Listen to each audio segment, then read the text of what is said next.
Ahí está, ahí vamos. Muy bien, tercer encuentro semipoético con Tino Villanueva, este poeta méxico-americano. Hemos leído de Primera Causa, el libro de 1995, aquel que hablaba de la justa entonación de lo que importa, y ser y seguir siendo, soy el que solo existe más si está escribiendo, esos versos que a mí me parecen tan interesantes. Luego, en la reunión anterior, estuvimos con Crónica de mis años peores, allí continuando con el tema de la memoria, de la elaboración del recuerdo, del pasado, y habíamos entrado en un solo poema de So Spoke Penélope, Así habló Penélope, que es el último libro editado de Tino Villanueva. Bueno, me parecía bien hoy desarrollar un poquito más Penélope y también hacer un insight en algunos de los poemas del último libro que está escribiendo Tino, que todavía no se publicó, que tenemos la suerte de tener los adelantos de este libro con algunos poemas, y les voy a leer eh, un poquito de esto para hacer un refrescado con Penélope, para no seguir directo con Penélope, y después nos metemos en Penélope, y si nos queda un cachito de tiempo, leemos alguno más de este último libro, que como les decía, trata sobre la figura del flaner, ¿sí? El paseante, eh, que es este personaje que recorre, que deambula por la ciudad y ve y se detiene en cosas que habitualmente no solemos detenernos en el trajín de nuestros movimientos citadinos. Bien, les voy a leer un poema que se titula Este día en esta polis. Este día en esta polis, sal por la puerta principal y échate a andar, me dije. Vete por el sol o por la sombra. ¿No ves que esa empedrada acera antigua y aquella de cemento esperan el peso de tus pasos? No por nada te muestran su desgaste, sus lisas superficies, sus grietas. No imagines nada, hombre de inquietudes. Sal fuera al bullicio citadino y súmate al tránsito incesante y enemigo del silencio, que por hoy basta de libros. Tírate a la calle y déjate llevar por tu mirada, madurada a la luz del tiempo. Déjate llevar por el vaivén de la muchedumbre, el trajín de la metrópoli. Ábrete paso a tanta historia a la vuelta de la esquina, y al paraje más perdido, búscale su esencia. Que lo desconocido se te revele en lo alto y vivo del día, y en lo ancho y hondo de la noche. Paso a paso, acostúmbrate a caminar con la sed de conocer el inmediato suelo que vas pisando, y repara bien en las verdades en torno a ti, por calles siempre en sombra o en clarísima luz pura, por, por callejuelas y vulgares bulevares. Acompases sobre todo tus palabras a los hechos, procurando que jamás te falte el nombre exacto de las cosas. Al final, que de ti se diga, no fue sino otro caminante más por la gran urbe, también él pasó por aquí.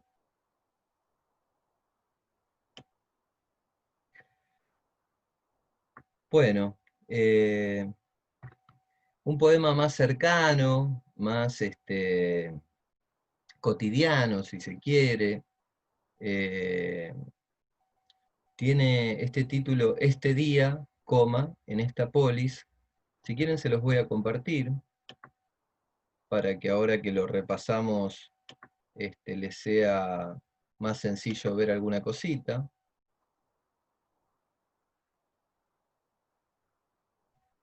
Bien, Ahí lo ven. Bien. Como les decía, acá está el título.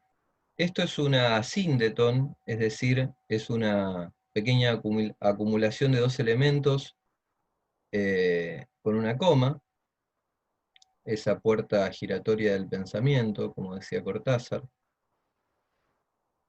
y se repite el título en el primer verso. ¿Te acordás, Santi, que te decía el otro día que es un recurso que utiliza mucho Dylan Thomas y otros poetas? Bien, este día en esta polis, sal por la puerta principal y échate a andar. Me dije, vete por el sol o por la sombra.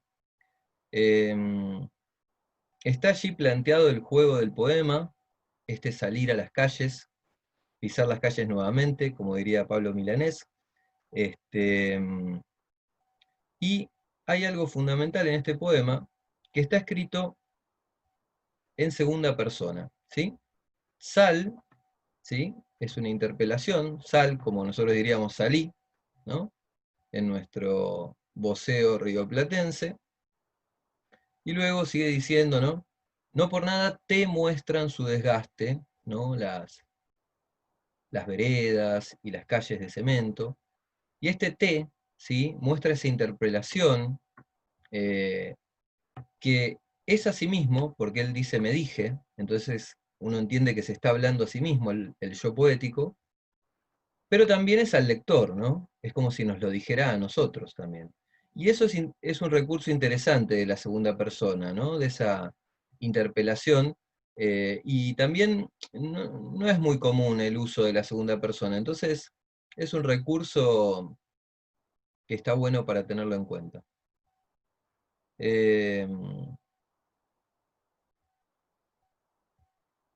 Hay aquí otro elemento que es, ¿no? Súmate al tránsito incesante y enemigo del silencio, que por hoy basta de libros, ¿no?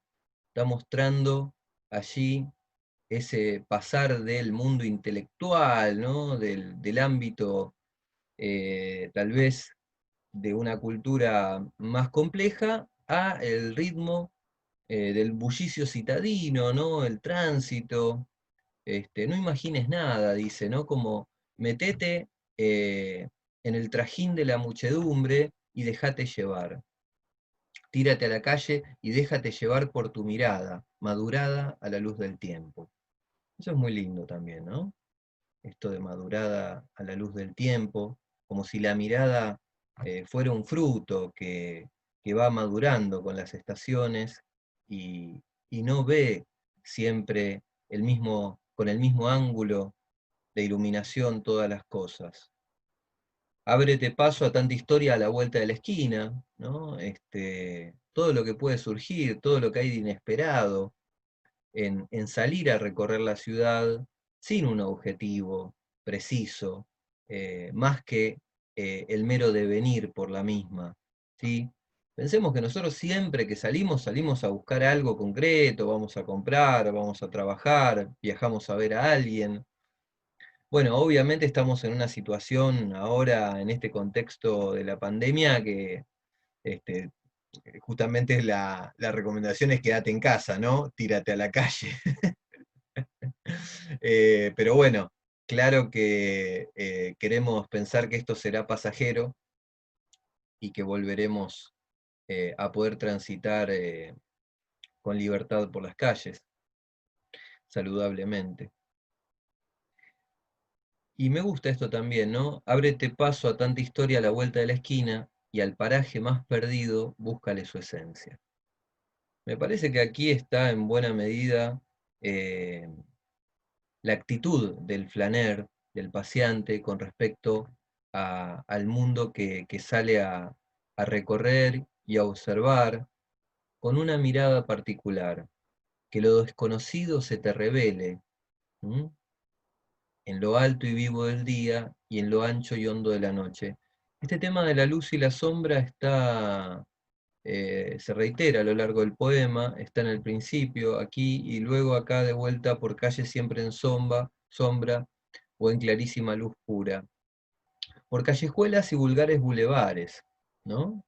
Esto que les decía, ¿no? las callecitas perdidas. Nosotros tenemos esas calles de tierra del conurbano, aquellas que habrá recorrido Evaristo en su bicicleta.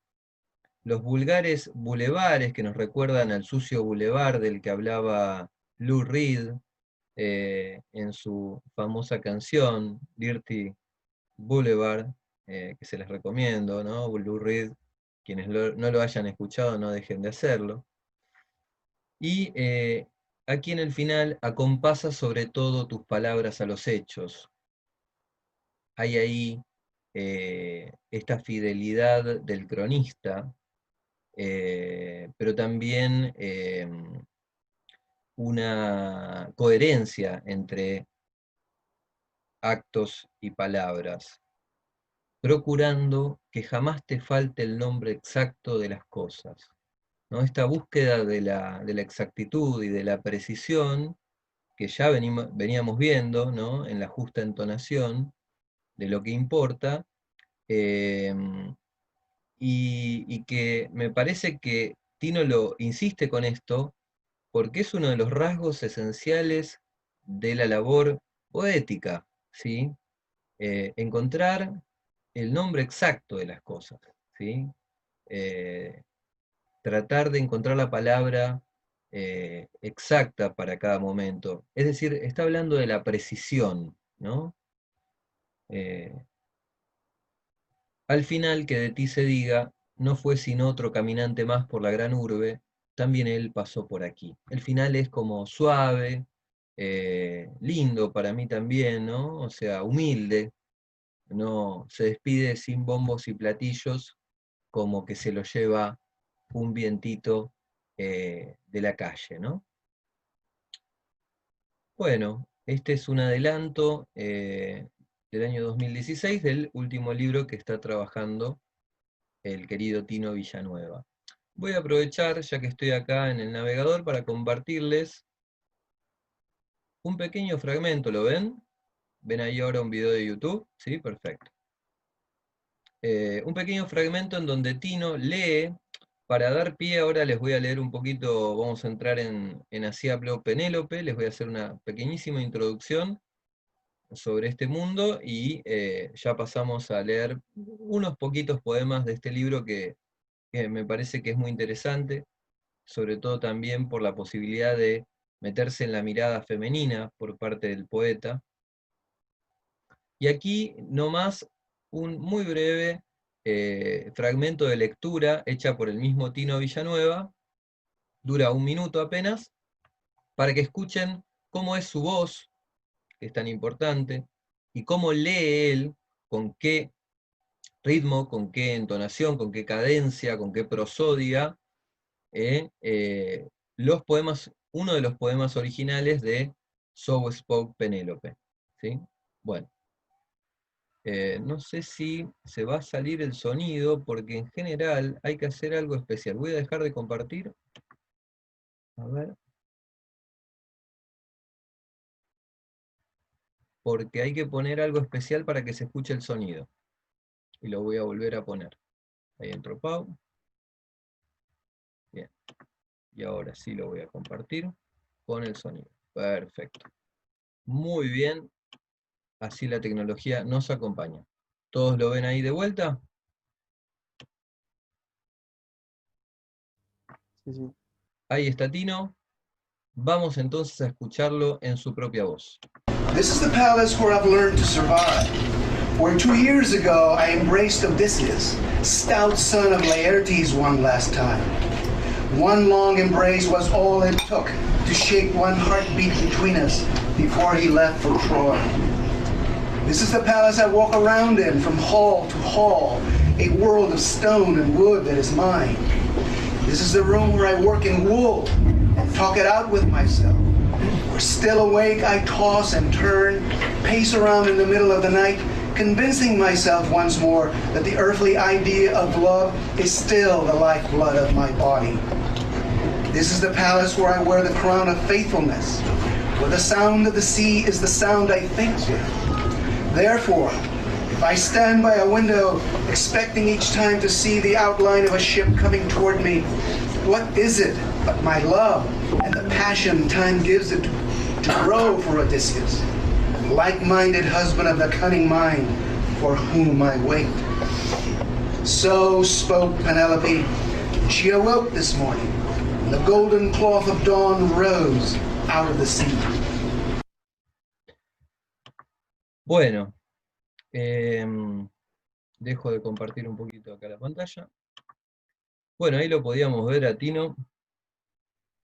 ¿Qué les pareció la lectura, más allá de que por ahí se pierda algo de la traducción, por ahí lo que no lleguemos a dominar del inglés, pero les transmitió algo esa lectura? ¿Quieren decir algo? A mí me pasa Un que ritmo más arriba del que por ahí esperaba yo. O sea, me sorprendió bien, como que por ahí, no sé si justo por el poema ese, pero parecía cuando un actor en un teatro hace un monólogo, como que ahí está bien plantado y hay una pronunciación como casi orgullosa, que estaba bueno. Bien, Seba, ¿ibas a decir algo?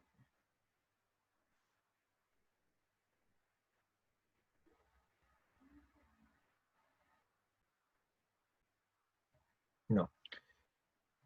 Bueno, sí, coincido con lo que decía Flor, se ve allí una lectura muy apasionada, muy comprometida con el texto, una muy buena pronunciación, una pronunciación categórica de cada palabra, y un gran ritmo, ¿no? También.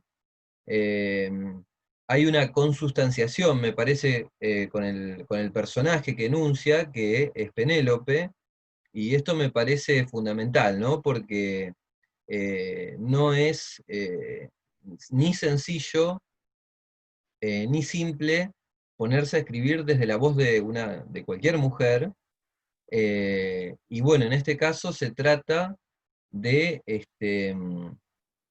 nada más y nada menos que un personaje notorio de la cultura griega. Penélope aparece principalmente en la Odisea, esta obra, esta composición, para decirlo con exactitud, del poeta griego Homero. Se cree que más o menos esta obra fue compuesta en el siglo aproximadamente 8 antes de Cristo, o sea, más o menos 700 años antes de Cristo, y luego a partir de entre el siglo V y el siglo III antes de Cristo se fue volcando este poema, que era un poema oral, que se recitaba de memoria. Fíjense aquí la memoria nuevamente presente, eh, fue volcado a una versión escrita, ¿sí? Y se le dio su versión final por los llamados escribientes alejandrinos. Y bueno, esa es la versión que con algunas modificaciones puede llegar más o menos hasta nuestros días cuando leemos la Odisea. ¿Qué pasa con la Odisea? Bueno, antes de la Odisea está la Ilíada. Ilíada se refiere a Ilión. Ilión es el nombre de Troya, es uno de los nombres de Troya.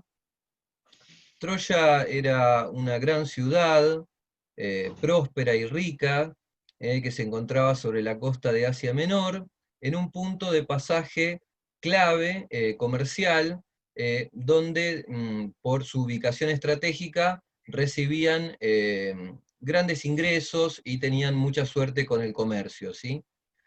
Era una ciudad muy rica entonces, y se puso en la mira de Agamenón, rey de reyes, pero también hubo otra excusa que fue el tema de Helena, como ustedes saben, sin meterme en detalle en toda la historia de la guerra de Troya.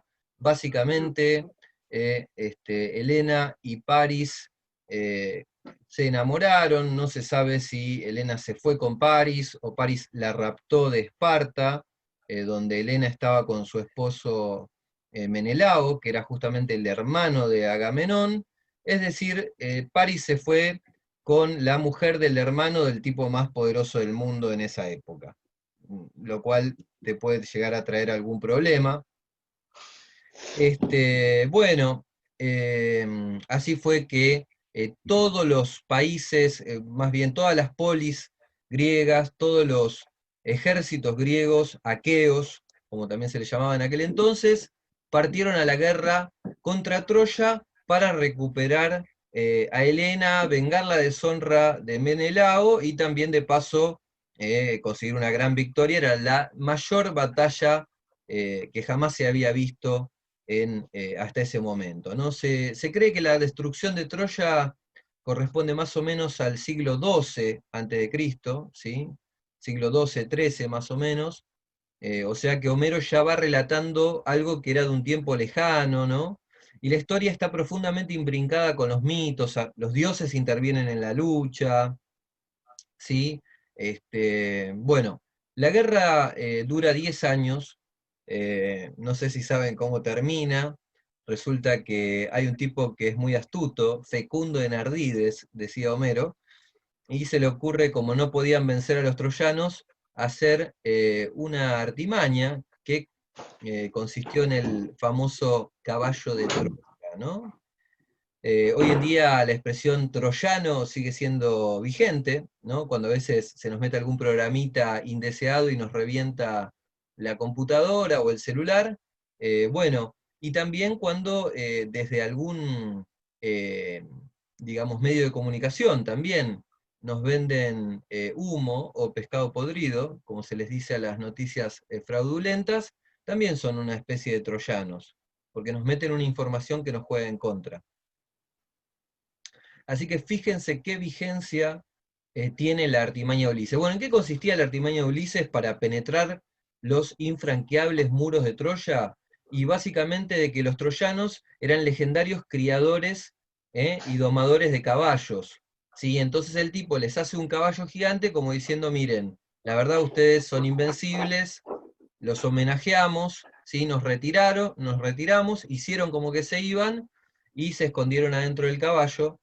Y bueno, los troyanos cometieron el error de ingresarlo a su ciudad y el resto es historia. Bueno, la cuestión es que Odiseo, que fue el de la idea, también llamado Ulises, de hacer el caballo, intenta regresar a Ítaca, a la isla donde él era príncipe y vivía con Penélope, pero se le pone en contra, por una cuestión larga de explicar, el dios Poseidón, y se le va a complicar mucho regresar a su casa, tanto es así que tarda 10 años en llegar a Ítaca. O sea que Penélope, desde que Ulises se va a la guerra hasta que vuelve, pasan 20 años. ¿Sí? Una espera que agotaría a la más paciente esposa o compañera. Bueno, Penélope esperó, estaba con su hijo el pequeño Telémaco, y asediada por una serie de pretendientes que se instalan en la casa de Ulises y de Penélope, y la empiezan a acosar y a tratar de convencerla de que elija alguno de ellos para volver a casarse, de que aparentemente Odiseo ha muerto, que ya no va a regresar, y bueno, tratan de convencerla. Penélope, lo que cuenta la leyenda es que para tratar de demorar esta respuesta a los pretendientes, dijo que iba a tejer un sudario, es decir, una tela para envolver el cuerpo de su esposo muerto en tal caso, y que cuando termine de tejer ese sudario, iba a elegir a alguno de los pretendientes. Bueno, el truco consistía en que de día tejía la tela y de noche la destejía, entonces el tejido no terminaba nunca, y este tema del tejido voy a tratar de retomarlo con los poemas porque es un tema clave también aquí. Y bueno, como dije al final, Odiseo Ulises regresa y ajusta cuentas allí en su casa con los pretendientes, llega disfrazado de mendigo, Atenea le da una mano para ocultarlo. Es muy lindo el regreso de Odiseo porque lo recibe Eumeo, el porquero, que es un hombre pobre, lo recibe ahí como en un establo, en un lugar de última. Y bueno, así llega el hombre que venció a Troya, ¿no? Llega como un mendigo a su casa. Es una historia notable, ¿no? O sea, Abro un pequeño link también para los que les interese todo esto de Penélope. Hay un libro de la autora latinoamericana Esther Seligson, que se llama Sed de Mar, y en la cual ella también toma la voz de Penélope. ¿Sí? Esto es poco conocido, les tiro ese dato por si les interesa. Bueno, esto va a quedar grabado, así que en tal caso después lo pueden investigar. Bueno, más o menos me parece que tenemos allí un contexto, así que podemos, si les parece, meternos en algún poema de Así habló Penélope. El otro día les leí uno que se llamaba ¿Cómo espero?, ¿no? Y ahora les voy a leer otro. No estoy leyendo ni el primer poema ni en orden sucesivo, sino que seleccioné un puñado que fueron los que más me gustaron para compartirles, ¿sí? Bueno, aquí estamos con Así habló Penélope, de Tino Villanueva, y vamos con un nuevo poema. Este se llama Esta tierra sedienta. Nubes y más nubes. Las veo todas extendidas, moviéndose apenas, de un gris ceniza todas ellas, rápidamente oscureciéndose, y enseguida, en lento vuelo, todo se torna azaroso. Fluyen y refluyen, avanzan juntas, también se remolinan, se reúnen circundando al sol, cual rebaños de ovejas, sin permitir apenas que las traspase el brillo de la dicha. Y luego, hoy las nubes han cubierto cada pedazo de cielo, una vasta extensión de gris, ha llegado, colgado de la nada, como las olas, ansiosa de descargar su lluvia. Aquí en Ítaca, por desgracia, no ha habido lluvia de fortunas hoy, tampoco sol, y yo, que soy Penélope, madre viva de un vivo varón, ni he recuperado a Odiseo, esposo cuyo amor echó en falta al despertarme, ni he aceptado elegir pretendiente en su lugar. Zeus, dios de la lluvia, envíala cuando la tierra sedienta se sienta desatendida, que venga en forma de aguacero, de chaparrón con relámpagos, si así lo deseas, y de truenos que al retumbar hagan que me sienta viva.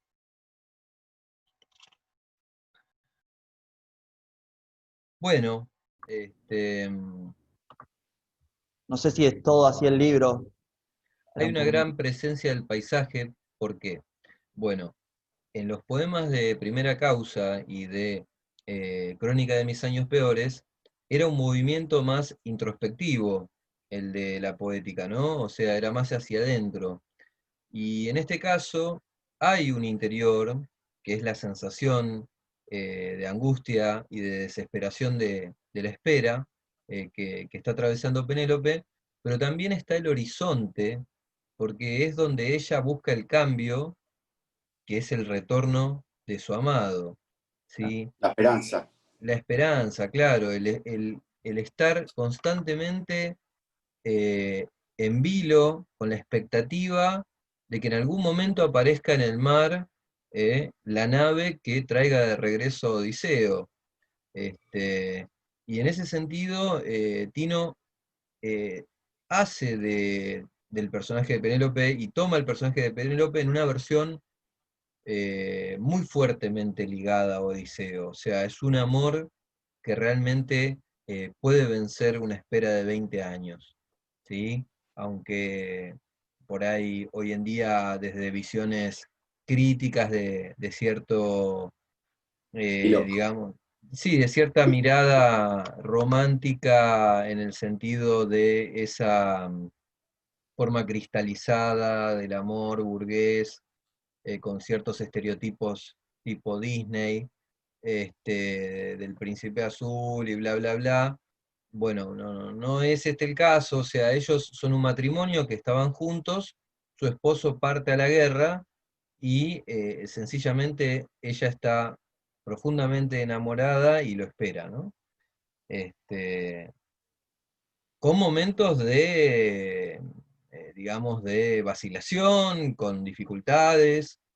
No es una espera grata y idílica, ¿no? Es una espera real, de, como decía, muchos años. Y a medida que van pasando los poemas, se van mencionando, ¿no? Pues ya van 3 años, 5, 8, o sea, se va incrementando esa sensación. Y bueno, decía que el título, Esta tierra sedienta, pareciera ser una metáfora de ella misma, ¿no? Pareciera ser que en términos simbólicos, esa lluvia que ella pide es la llegada de Odiseo, y me gusta el final que dice, ¿no? Que venga en forma de aguacero, de chaparrón con relámpagos si así lo deseas, y de truenos que al retumbar hagan que me sienta viva. Parece que está bueno como cierra el final. Bueno, acá hay otro poema que se llama Exactamente como el mar. Fijad la vista en mí, dioses que habitáis en lo insondable más arriba. Dejadme a solas sin que sienta soledad, mientras el sol se sumerge veloz tras el mar. Luego ved cuánto me ahogo en este istmo, tal es mi anhelo de esperanza, que tiemblo de impaciencia. De nuevo han madurado las granadas y las peras, las viñas su fruto han entregado, y un año más, el 17º, está por acabar. Al día siguiente sigue Ítaca ardiendo bajo el sol, con tanta agua que brilla y la circunda, con sus abruptas colinas sedientas de fresca lluvia. Si yo, Penélope, pudiera soñar los sueños del mar, si el agua me revelara los secretos que guarde, puede que encontrara el camino hasta Odiseo, esposo de cuantos haya el más bello. Dadme una señal, queridos dioses, de aliende el horizonte, de que mi marido desembarcará de su negra y pobre nave un día, de que volverá a hacer de Ítaca su patria, exactamente como el mar a diario la orilla cubre para amarla.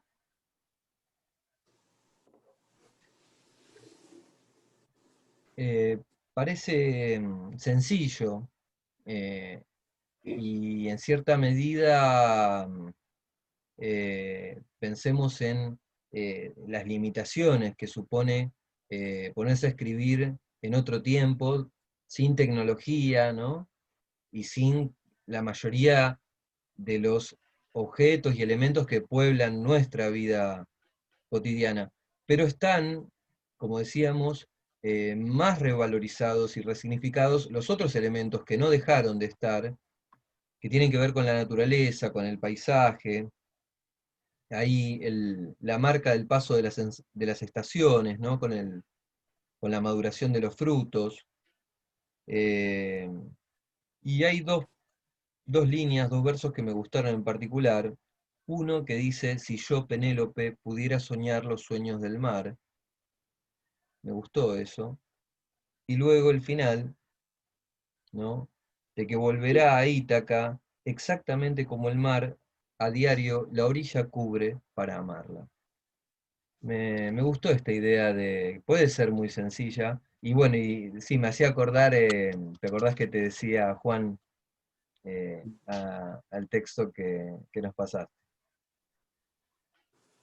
Sí, yo, la verdad que primero lo que tiene que es increíble cómo te transporta a los lugares, a la sensación de lo que escribe.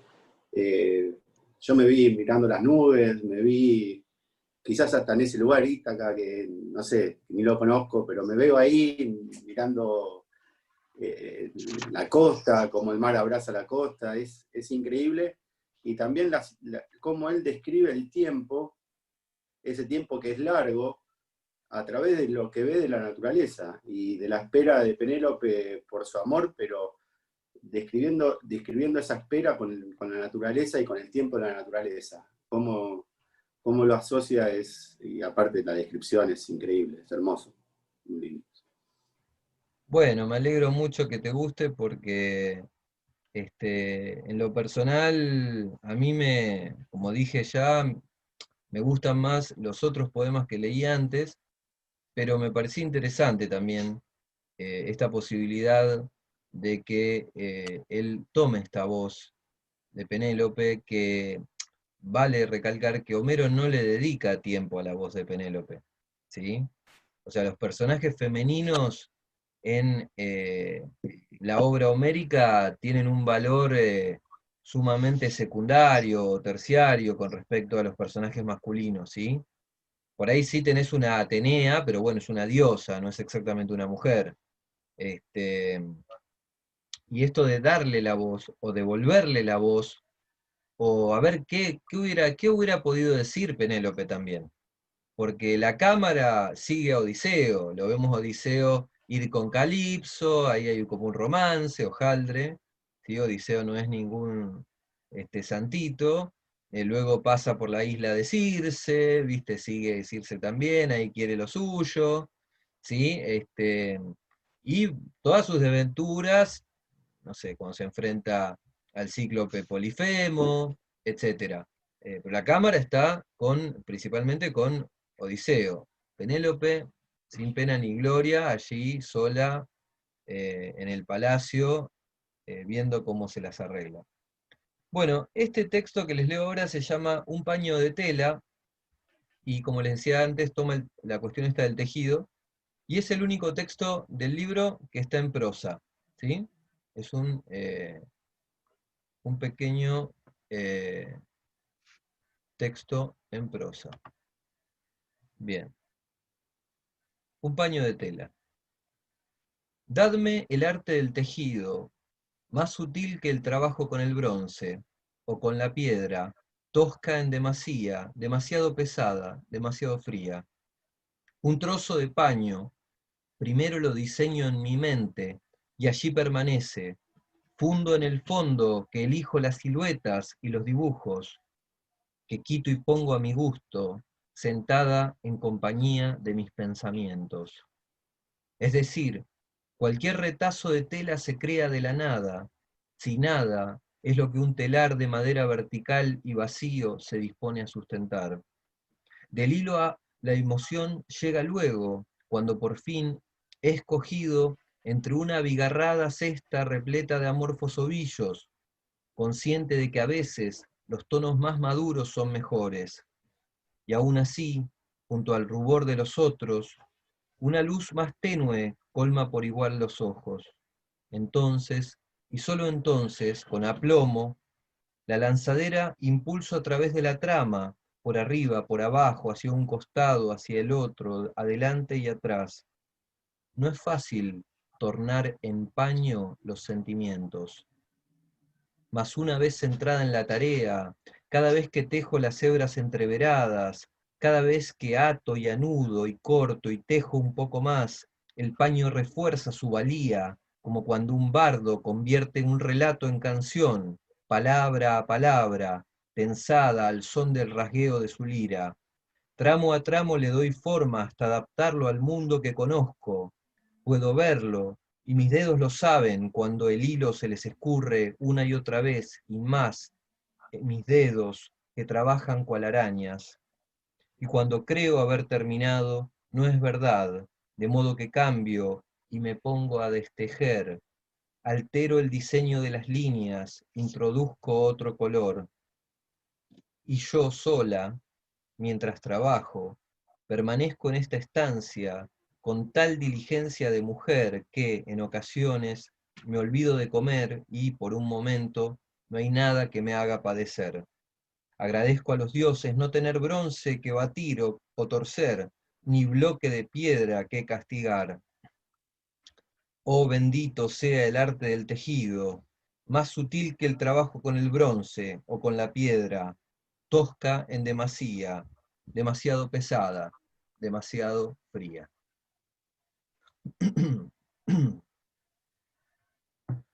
Bueno, acá hay un par de secuencias de este texto que me gustan mucho,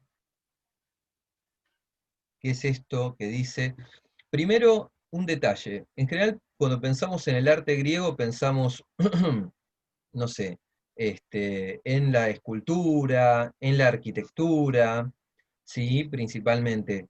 Pero para los griegos, culturalmente para los griegos, ese no era el arte más valorado. El arte más valorado era el arte del grabado, que podía ser, y por ejemplo, de la pintura de vasijas, ¿sí? De las cráteras y demás.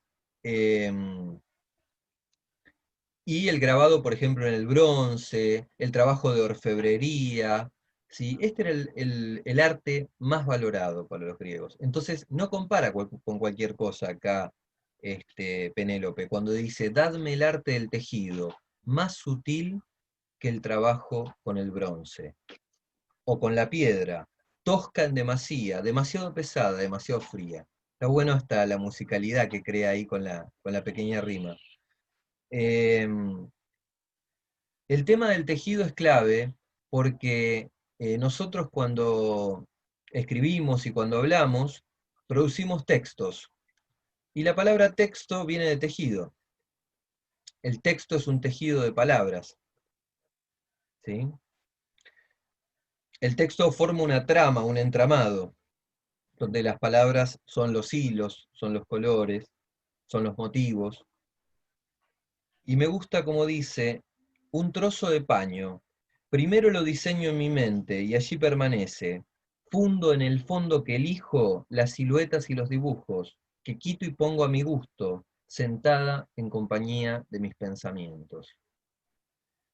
Hay una labor artística allí de Penélope, hay una creación, están sus pensamientos, está lo que ella piensa y su representación en el tejido.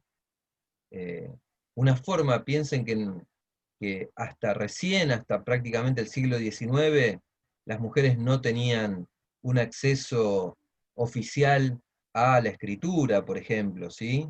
Incluso en sociedades como la sociedad inglesa, ¿sí? Recién siglo XIX, siglo XX, empezaron las mujeres a tener un lugar más cercano a la posibilidad de publicar sus obras con su propio nombre, ¿no? Porque en otras ocasiones tenían que publicar bajo seudónimo. Tal es el caso de George Eliot, la escritora inglesa, por ejemplo. Y después dice, no es fácil tornar en paño los sentimientos, ¿no? Que podríamos transliterarlo y decir, no es fácil tornar en palabras los sentimientos, ¿no? ¿No es acaso lo que nos mantiene escribiendo el nunca llegar a decir lo que queremos decir? Mas una vez centrada en la tarea, y acá veo en un telar a Penélope y en un escritorio al lado a Tino escribiendo, ¿no? Cada uno haciendo su tejido. Cada vez que tejo las hebras entreveradas, cada vez que ato y anudo y corto y tejo un poco más, el paño refuerza su valía, como cuando un bardo convierte un relato en canción, palabra a palabra, tensada al son del rasgueo de su lira. El bardo es el poeta, ¿sí? Es el poeta que recitaba al son de la lira, que era una especie de instrumento de cuerdas, piensen, qué sé yo, en un laúd o una especie de guitarra, porque antiguamente el recitado de poesía iba acompañado de la música, ¿sí? O sea, los poetas se acompañaban por la lira. Homero, para contar la Odisea o la Ilíada, tardaba entre 1 y 2 meses, ¿sí? Reuniéndose regularmente, ¿sí? A continuar y a seguir contando los fragmentos de la historia, ¿sí? Al son de la lira. En vez de ver series por Netflix, hacían un fuego, se sentaban alrededor y contaban historias. Tramo a tramo le doy forma hasta adaptarlo al mundo que conozco. Y cuando creo haber terminado, no es verdad. De modo que cambio y me pongo a destejer, altero el diseño de las líneas, introduzco otro color. Veo allí el trabajo de la corrección, ¿no? Podría ser. El trabajo de la reescritura, ¿no? O sea, uno hace algo y luego, cuando uno cree que lo terminó, no es verdad a veces, ¿no? De modo que cambio y me pongo a destejer. Altero el diseño de las líneas, introduzco otro color. Bueno, hay en esto de la tela, del paño de tela, algo metapoético. Está hablando de tejer la tela, pero también está hablando de la textura de la poesía. Y hay una cosita más que dice en un momento un poema largo que no voy a leer, a Poseidón, y dice: aleja de mí ese tramar horrible que urdes en el tejido de mis días, ya desgastado y raído. Y acá hay un tejido más, el tejido de la vida, el tejido de la tela y el tejido del texto. ¿Sí? Podría ser que la vida también fuese un tejido, y para los griegos ese tejido estaba predestinado, estaba determinado de antemano por el destino. Luego eso se ha ido discutiendo y hay una batalla entre el destino y el libre albedrío, que cada uno tendrá su posición al respecto. Bueno, tenía 2 poemas más, pero voy a leer uno más para no extenderme demasiado, y cierro Así habló Penélope. En este poema, Penélope habla de Femio, el bardo, que es justamente un poeta, ¿no? Un poeta que recita. Femio, el bardo, cantaba hoy para una multitud de pretendientes. Desde mi cuarto de arriba le oía cantar las masacres de los pueblos de antaño, deleitarse en quién ganó, quién perdió, quién cayó asesinado en tierra, arrastrando y ahogando su voz para afectarse, para dotar del sufrimiento justo a las notas.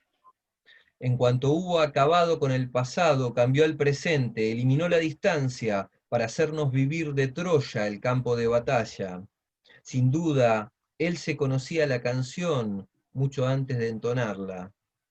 Lo que Femio no ve es que puedo prescindir del estruendo de sus palabras, que no siempre las gentes han amado la guerra y que me duele la furia del fragor de los ejércitos.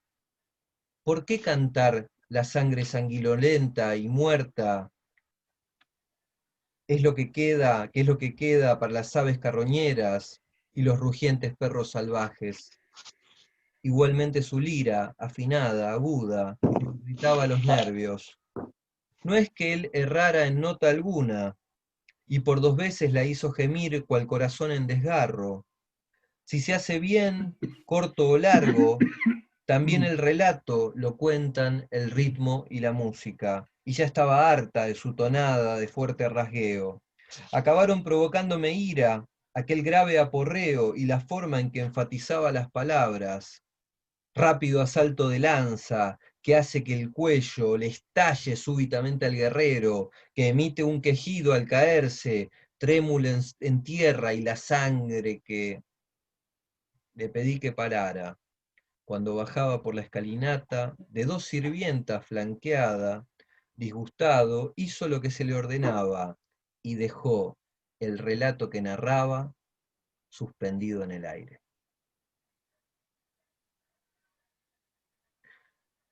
Así nos despedimos de Penélope. Creo que es un lindo final para dejarlo suspendido en el aire, ¿no? Palabras que resuenan en los salones del antiguo palacio, en el Mégaron, que era la sala donde se cocinaba, ¿sí? Se comía, esas palabras que Femio allí entonaba para entretener a los pretendientes que se comían el ganado de Odiseo y se tomaban sus vinos, y acosaban a Penélope, y Penélope dijo basta, y el relato quedó allí suspendido en el aire, y hasta hoy nos llegan estas palabras atravesando cientos y cientos de años. Y bueno, hay varias cosas acá, pero podemos decir a grandes rasgos que la voz de la mujer hace callar aquí al hombre que canta sobre las batallas, le dice, ¿por qué cantar la carne sanguinolenta y muerta? ¿Sí? ¿Qué es lo que queda para las aves carroñeras? ¿No? ¿Por qué seguir cantando la guerra? ¿No? Puedo prescindir del estruendo de sus palabras, que no siempre la gente han amado la guerra, y que me duele la furia del fragor de los ejércitos. Acá me parece que hay una oposición, si me permiten, entre lírica y épica. ¿Sí? La lírica, como ustedes saben, es como se le suele decir a la poesía, ¿sí? La lírica, pero no toda la poesía es lírica, ¿sí? Hay diferentes formas de poesía. Y la épica se cantaba en verso, tenía una musicalidad, tenía un pie rítmico, no había métrica ni rima en esa época, estaban los dáctilos, que venían de las falanges del dedo, ¿no? Para contar sílabas más largas o más fuertes y otras más cortas, y tenía un ritmo la épica, luego se transcribió en versos, es decir, que se escribía a la vista igual que cualquier poema, pero la épica principalmente hablaba de las batallas, de los héroes, de los guerreros, ¿sí? De las hazañas, de los grandes combates, y la lírica se podía ocupar un poquito más de las emociones, de los sentimientos, ¿sí? Por eso me parece que acá Penélope, con su palabra, trata de darle otro valor a los versos, que ya no al que apuntaban los poetas épicos, ¿sí? Y ahí me parece que hay una tensión entre la voz femenina y la voz masculina del bardo. Bueno, así pasó el tejido, el texto de Penélope, una breve incursión, y quisiera ir redondeando un poco esta pequeña aventura que nos hemos embarcado hacia la poética de Tino. Estaba viendo un poco la hora, leyéndoles un último poema, si les parece. Yo siempre que digo el último puede que sean dos, ojo, les aviso.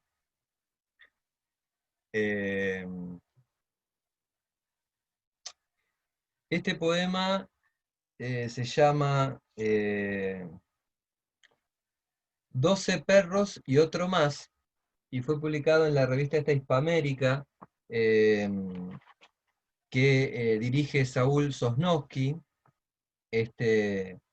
escritor y crítico cultural argentino que publica esta revista en Estados Unidos.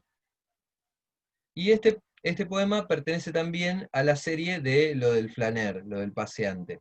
O sea que enmarqué ese viaje al pasado con Penélope con un par de paseos por la ciudad. Bueno, es un poema largo, voy a leer solamente algunos fragmentos, tiene 12 fragmentos, 13, perdón, ya que son 12 perros y otro más de Bolonia a Boston. 1. Transitando por la vía Risoli un día de noviembre, me encontré con un perro grandulón atado a una correa sostenida por la mano de su dueña. Me dio por preguntarle: perro grandulón, ¿cómo te va? Ah, mira que te lo he dicho en español, y has vuelto tus ojos hacia mí. Qué bien que hayas comprendido. ¿Eres bilingüe, entonces? ¿O será que has equivocado el español con el italiano, y cuando dije ¿cómo te va?, entendiste ¿come va? Eso debió de ser, lo cual sería un problema del oído. Un ser humano cometería el mismo error. Ahora que te vas alejando, no vas a oír la pregunta, pero ¿en qué lengua sueñas?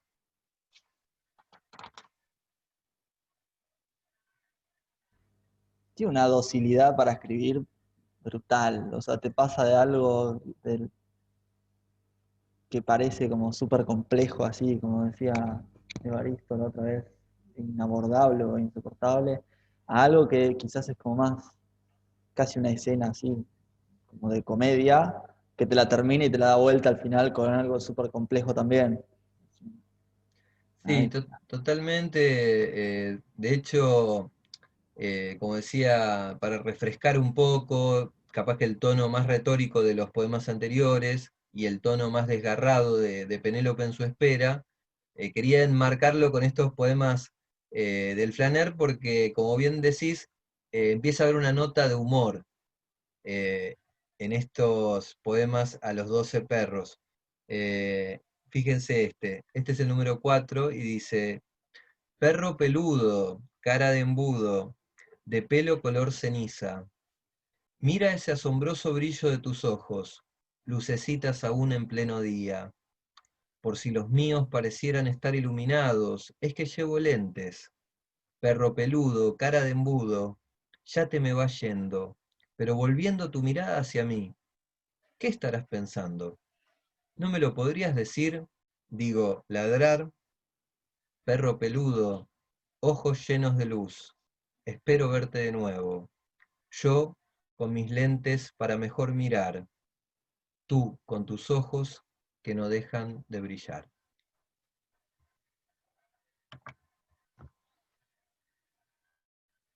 Hay algo de una cierta ternura acá, ¿no? Y de la alta cultura griega, ¿no? De la cuna del pensamiento occidental a eh, que la mirada de un perro le parezca lo más importante del mundo, ¿no? No solo de uno, de 12 perros y otro más. A ver perro, el 5, perro pleno de energía, con gusto vas trotando y ladrando, cosas ambas que sabes hacer. ¿Eres un perro negro de manchas blancas o un perro blanco de manchas negras? ¿De qué raza eres, pues? ¿Eres un perro con pedigrí? Se ve que te encanta hacer footing con tu amo, ¿o es que simplemente les corre prisa por volver a casa? Aunque oigas mis palabras, perro blanquinegro, corre sin hacerme caso este día de calor. Enséñale a tu amo quién es el que manda. Anda, corre, continúa corriendo, perro bicolor. Me gustó como dice, ¿no? Enséñale a tu amo quién es el que manda. Y lo de perro bicolor, obviamente me hizo acordar a Charly García, ¿no?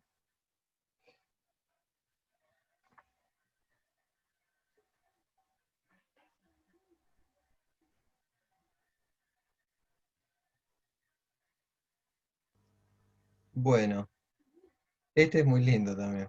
El 9 dice, ¿qué tal, perruco, color de cobre, medio anaranjado y de cabeza más oscura? ¿Cómo andan las cosas? Vaya, parece que me has entendido. Casi te das la vuelta en redondo para verme. Bien haces en saber la lengua de Cervantes. Entre tanto, tu dueña a media voz te ha dicho, Come on, let's go, y has obedecido. Cuánto admiro que seas guaulingüe. Si fueras mío, te llamaría Ramiro, y nos llevaríamos muy bien en ambas lenguas, en dos culturas. Un perro puede ser bicultural también, ¿no?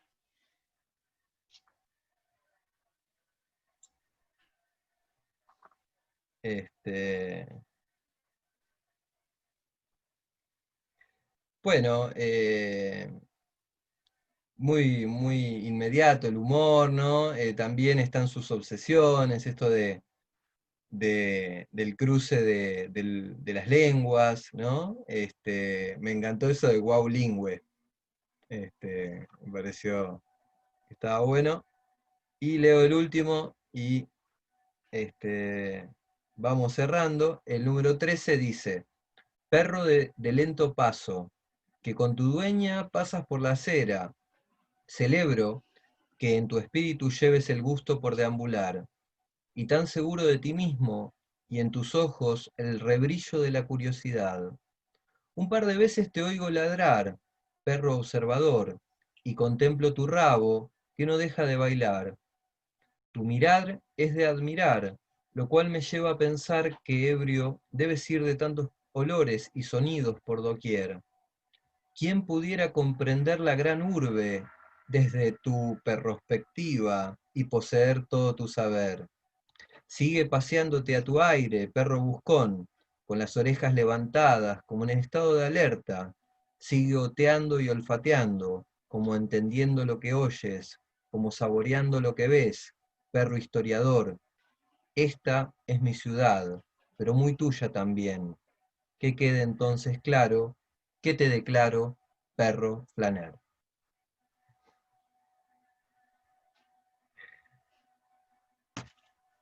Bueno, hay Usan más, rimas, pero ¿no? no quiero agotarlos. Me parece que ha sido una zambullida más que generosa en la poética de Tino, eh, con diferentes vertientes, ¿no? Eh, aquella de la estampa del poeta sentado y volcado a la tarea de la escritura, ¿no? Al quehacer literario, el tema de la reelaboración de la memoria, cómo las cosas que en algún momento nos costaron, luego se pueden transmutar en palabras y en cosas más interesantes. La odisea de Penélope allí en su espera y el darle voz a quien no la tuvo, y estos paseos por la ciudad con un poco más de humor y con una mirada tierna y si se quiere optimista. Así que bueno, espero que les haya gustado Tino y bueno, podemos, si les parece, dedicar el tiempo que nos queda a leer sus textos. Eh, ¿Qué dice Mica por ahí, Juan por allá? Se señala a Mica, me parece que te está mandando al frente, Juan. No hay problema, estoy acostumbrado. Lo que no sé es compartirlo acá. ¿Te lo puedo mandar a vos, Ariel, el poema y lo compartís vos? No sé cómo se comparte. Mandame, no hay drama, sí, yo lo comparto. ¿Sí? Esperame. Dame un cachito. Ah, les quería mostrar, siempre me olvido, miren, porque tengo tantos libros acá alrededor. Esta es una foto que saqué en aquella aula que les contaba en Resistencia Chaco. El del medio es el profesor Rolando Costa Picasso, y el que está el más grande, ¿no? Allí, ese es Tino, ¿no? Y el otro es otro profesor que estaba invitado, pero no viene a cuento en esta historia. Allí están, en esta foto que le saqué en blanco y negro, de cuando llevaba mi vieja cámara a rollo. Me parece una foto increíble, ¿no? La sonrisa de los dos ahí. Para mí un momento clave, eh, cuando lo conocí a Tino y bueno, quedó inmortalizado en esa sonrisa.